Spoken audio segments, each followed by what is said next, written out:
Narrations from the Dark presents The Facts in the Case of Monsieur Valdemar by Edgar Allan Poe, narrated by Geraldo Côrtes.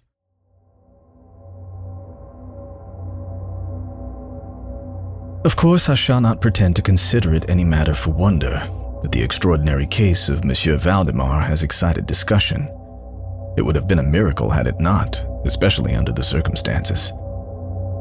Through the desire of all parties concerned to keep the affair from the public, at least for the present, or until we had farther opportunities for investigation, through our endeavors to effect this, a garbled or exaggerated account made its way into society and became the source of many unpleasant misrepresentations, and very naturally, of a great deal of disbelief. It is now rendered necessary that I give the facts, as far as I comprehend them myself. They are, succinctly, these. My attention for the last 3 years had been repeatedly drawn to the subject of mesmerism, and about 9 months ago, it occurred to me, quite suddenly, that in the series of experiments made hitherto, there had been a very remarkable and most unaccountable omission. No person had as yet been mesmerized in articulo mortis. It remained to be seen first whether in such condition there existed in the patient any susceptibility to the magnetic influence. Secondly, whether, if any existed, it was impaired or increased by the condition. Thirdly, to what extent, or for how long a period, the encroachments of death might be arrested by the process. There were other points to be ascertained, but these most excited my curiosity, the last in especial, from the immensely important character of its consequences. In looking around me for some subject by whose means I might test these particulars, I was brought to think of my friend, Monsieur Ernest Valdemar, the well-known compiler of the Bibliotheca Forensica and author, under the nom de plume Issachar Marx, of the Polish versions of Wallenstein and Gargantua. Monsieur Valdemar, who has resided principally at Harlem, New York, since the year 1839, is, or was, particularly noticeable for the extreme spareness of his person, his lower limbs much resembling those of John Randolph, and also for the whiteness of his whiskers, in violent contrast to the blackness of his hair, the latter in consequence being very generally mistaken for a wig. His temperament was markedly nervous, and rendered him a good subject for mesmeric experiment. On 2 or 3 occasions I had put him to sleep with little difficulty, but was disappointed in other results, which his peculiar constitution had naturally led me to anticipate. His will was at no period positively or thoroughly under my control, and in regard to clairvoyance, I could accomplish with him nothing to be relied upon. I always attributed my failure at these points to the disordered state of his health. For some months previous to my becoming acquainted with him, his physicians had declared him in a confirmed phthisis. It was his custom, indeed, to speak calmly of his approaching dissolution, as of a matter neither to be avoided nor regretted. When the ideas to which I have alluded first occurred to me, it was of course very natural that I should think of Monsieur Valdemar. I knew the steady philosophy of the man too well to apprehend any scruples from him, and he had no relatives in America who would be likely to interfere. I spoke to him frankly upon the subject, and, to my surprise, his interest seemed vividly excited. I say to my surprise, for although he had always yielded his person freely to my experiments, he had never before given me any tokens of sympathy with what I did. His disease was of that character which would admit of exact calculation in respect to the epoch of its termination in death. And it was finally arranged between us that he would send for me about 24 hours before the period announced by his physicians as that of his decease. It is now rather more than 7 months since I received from Monsieur Valdemar himself the subjoined note. My dear P., you may as well come now. D and F are agreed that I cannot hold out beyond tomorrow night, and I think they have hit the time very nearly. Valdemar. I received this note within half an hour after it was written, and in 15 minutes more, I was in the dying man's chamber. I had not seen him for 10 days, and was appalled by the fearful alteration which the brief interval had wrought in him. His face wore a leaden hue, the eyes were utterly lusterless, and the emaciation was so extreme that the skin had been broken through by the cheekbones. His expectoration was excessive. The pulse was barely perceptible. He retained, nevertheless, in a very remarkable manner, both his mental power and a certain degree of physical strength. He spoke with distinctness, took some palliative medicines without aid, and when I entered the room was occupied in penciling memoranda in a pocketbook. He was propped up in the bed by pillows. Doctors D and F were in attendance. After pressing Valdemar's hand, I took these gentlemen aside and obtained from them a minute account of the patient's condition. The left lung had been for 18 months in a semi-osseous or cartilaginous state, and was of course entirely useless for all purposes of vitality. The right, in its upper portion, was also partially, if not thoroughly, ossified, while the lower region was merely a mass of purulent tubercles running one into another. Several extensive perforations existed, and at one point, permanent adhesion to the ribs had taken place. These appearances in the right lobe were of comparatively recent date. The ossification had proceeded with very unusual rapidity. No sign of it had been discovered a month before, and the adhesion had only been observed during the 3 previous days. Independently of the phthisis, the patient was suspected of aneurysm of the aorta, but on this point, the osseous symptoms rendered an exact diagnosis impossible. It was the opinion of both physicians that Monsieur Valdemar would die about midnight on the morrow, Sunday. It was then 7 o'clock on Saturday evening. On quitting the invalid's bedside to hold conversation with myself, Doctors D and F had bidden him a final farewell. It had not been their intention to return, but at my request, they agreed to look in upon the patient about 10 the next night. When they had gone, I spoke freely with Monsieur Valdemar on the subject of his approaching dissolution, as well as, more particularly, of the experiment proposed. He still professed himself quite willing, and even anxious to have it made, and urged me to commence it at once. A male and a female nurse were in attendance, but I did not feel myself altogether at liberty to engage in a task of this character with no more reliable witnesses than these people, in case of sudden accident, might prove. I therefore postponed operations until about 8 the next night, when the arrival of a medical student with whom I had some acquaintance, Mr. Theodore L., relieved me from farther embarrassment. It had been my design originally to wait for the physicians, but I was induced to proceed first by the urgent entreaties of Monsieur Valdemar, and secondly by my conviction that I had not a moment to lose, as he was evidently sinking fast.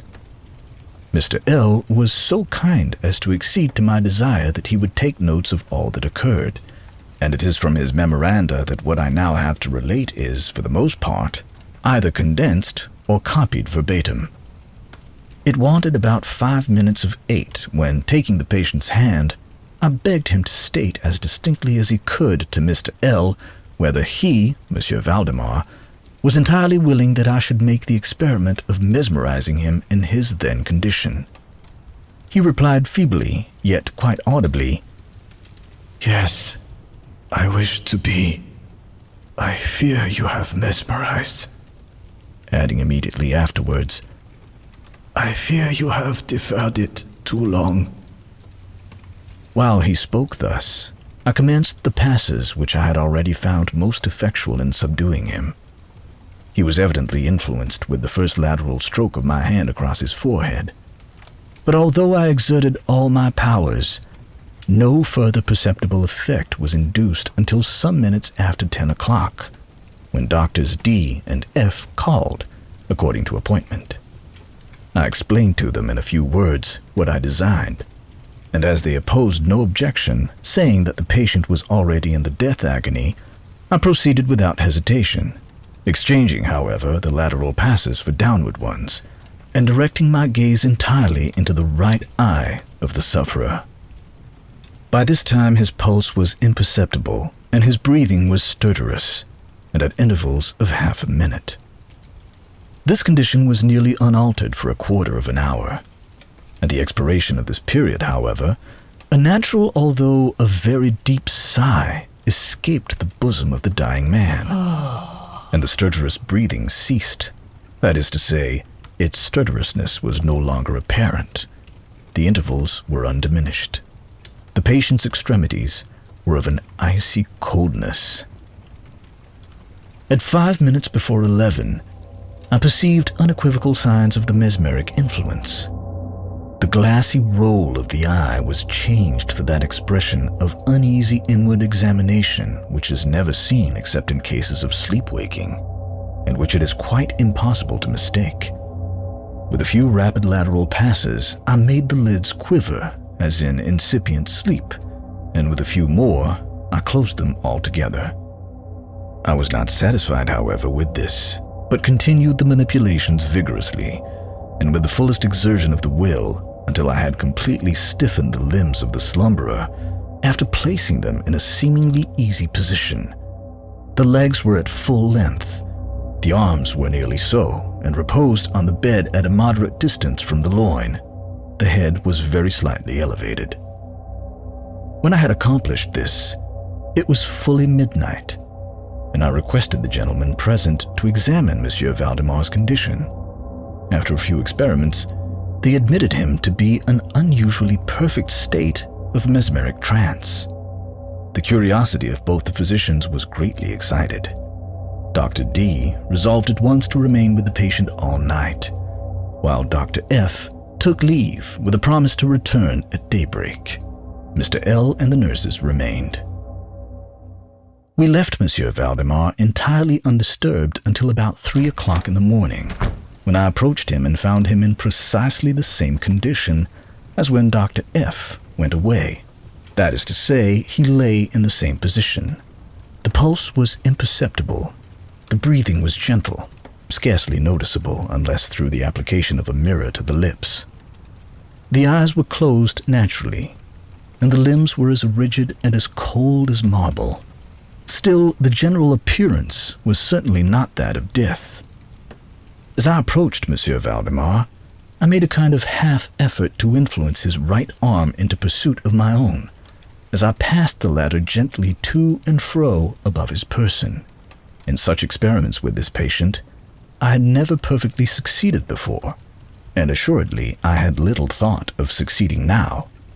But to my astonishment, his arm very readily, although feebly, followed every direction I assigned it with mine. I determined to hazard a few words of conversation. "Monsieur Valdemar," I said, "are you asleep?"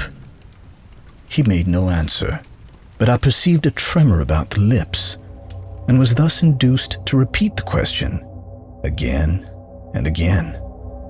At its third repetition, his whole frame was agitated by a very slight shivering.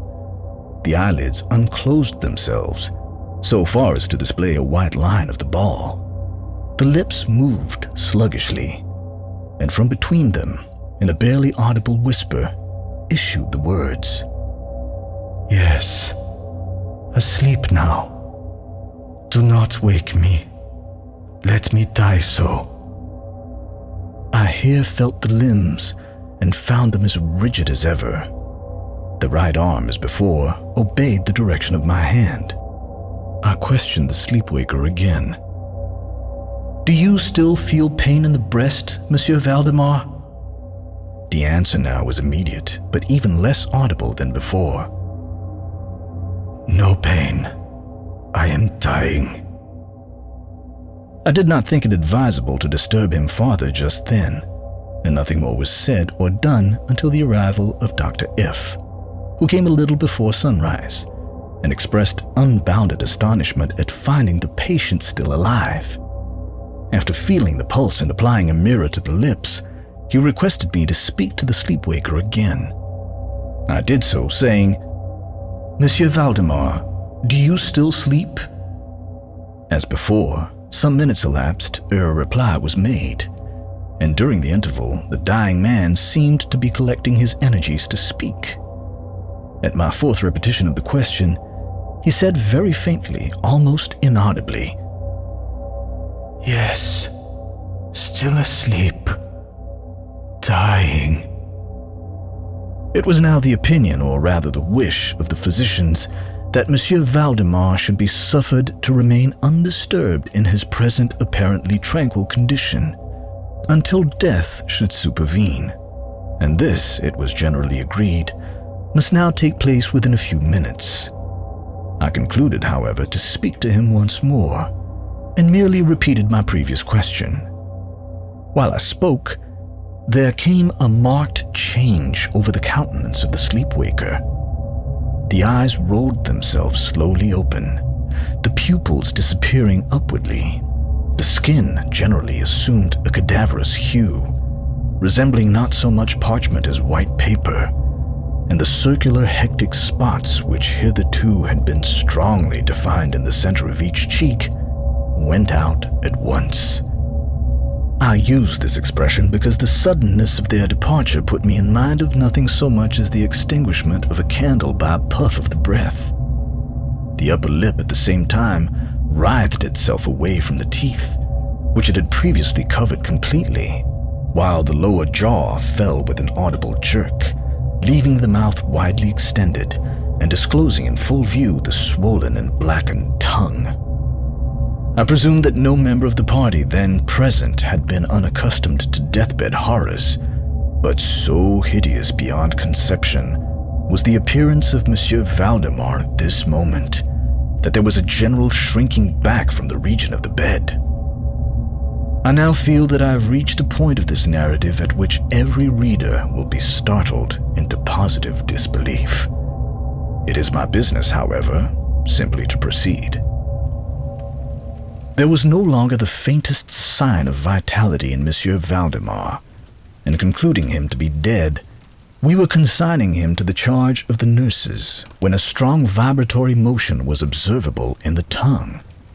This continued for perhaps a minute.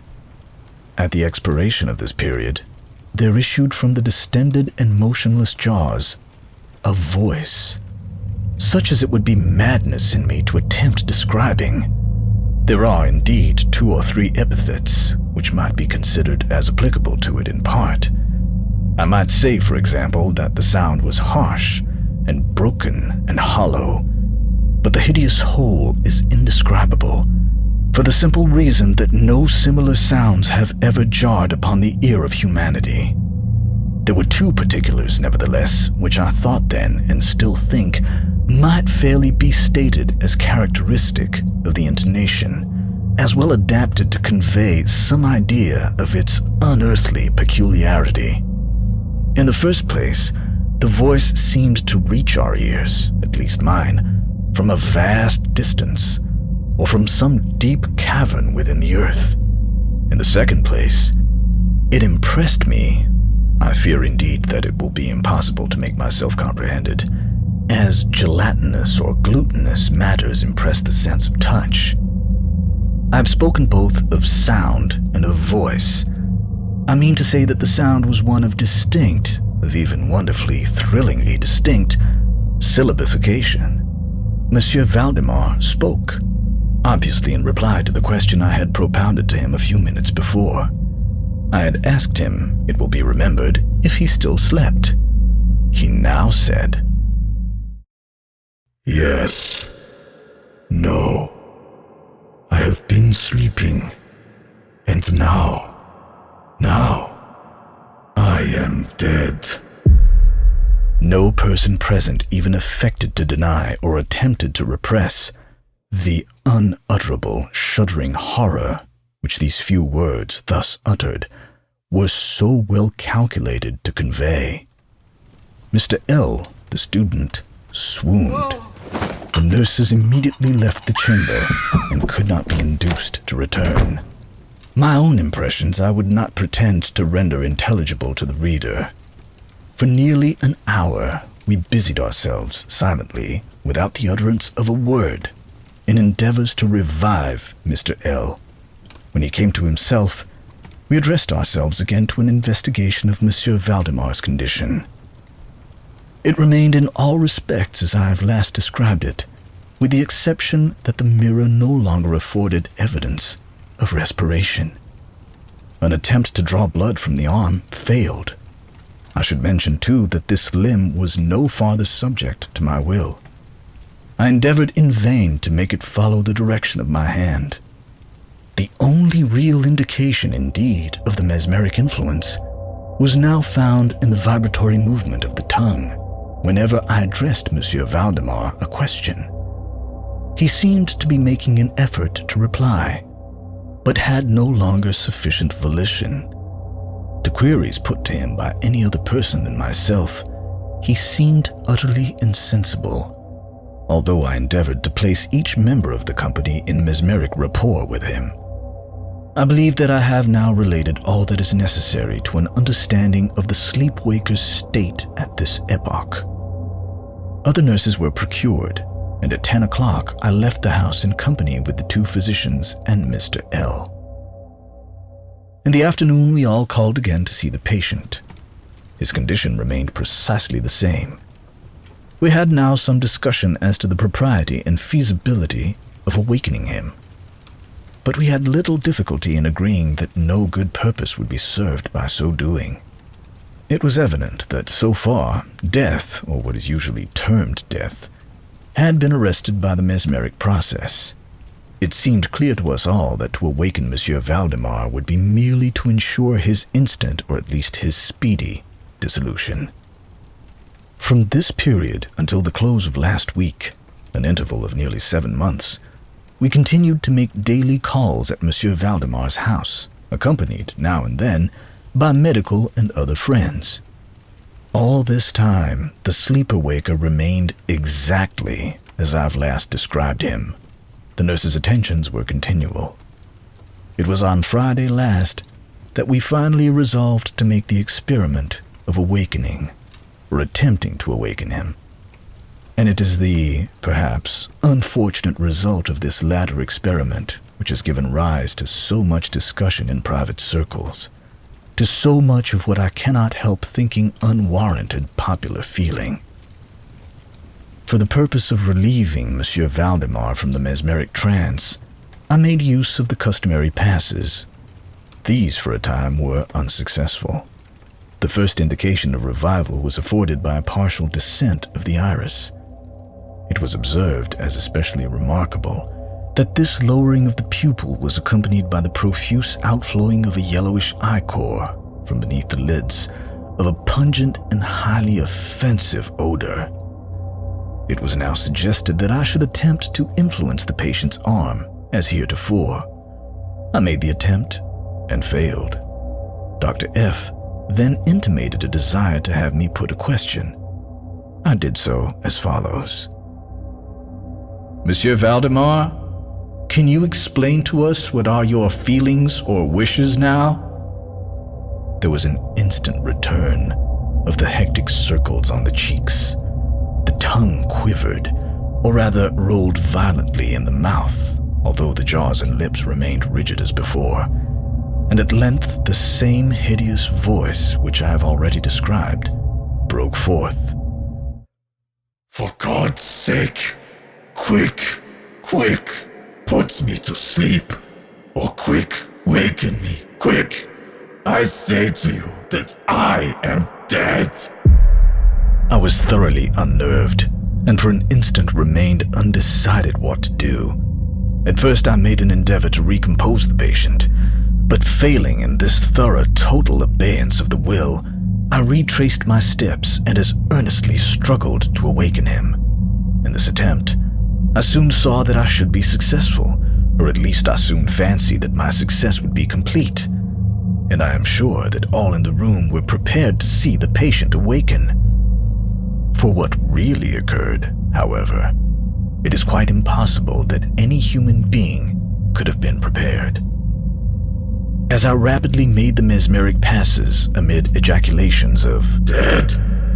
Dead!" absolutely bursting from the tongue and not from the lips of the sufferer, his whole frame at once, within the space of a single minute or even less, shrunk, crumbled, absolutely rotted away beneath my hands. Upon the bed, before that whole company, there lay a nearly liquid mass of loathsome, of detestable putrescence.